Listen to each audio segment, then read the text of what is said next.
पाकिस्तान ने करतारपुर कॉरिडोर का 80% तो ज्यादा काम मुकम्मल कर लिया।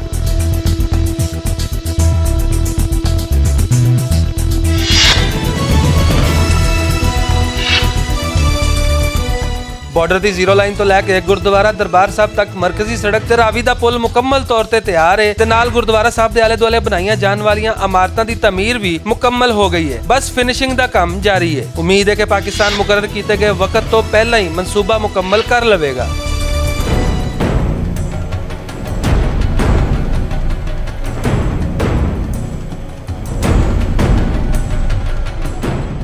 इंजीनियर्स का आखना है कि बुनियादी इंफ्रास्ट्रक्चर 100% मुकम्मल हो चुका है ते जल्द ही टाइलां लगनियां भी शुरू हो जाणगियां। इस वेले लंगर खाना, दर्शन खाना, वॉशरूम्स ते एडमिन ब्लॉक दियां 70 तो 80% इमारतां मुकम्मल हो चुकियां ने ते हुण गैस, बिजली ते पानी दी वायरिंग की जा रही है। इस मंसूबे नूं छेती तो छेती मुकम्मल करने लई 70 तो ज्यादा कॉन्ट्रैक्टर्स काम कर रहे हैं। इस तमीरी मंसूबे के दौरान गुरुद्वारा साहब की मरकजी इमारत ते दूजे अहम मजहबी मकामात की हिफाजत नूं हर हाल विच यकीनी बनाया गया है ते इस गल की तस्दीक वास्ते करतारपुर दे हेड ग्रंथी सरदार गोबंद सिंह दे मुताबिक दुनिया भर दे सिख यात्री खुद आके नज़ारा भी कर सकते हैं।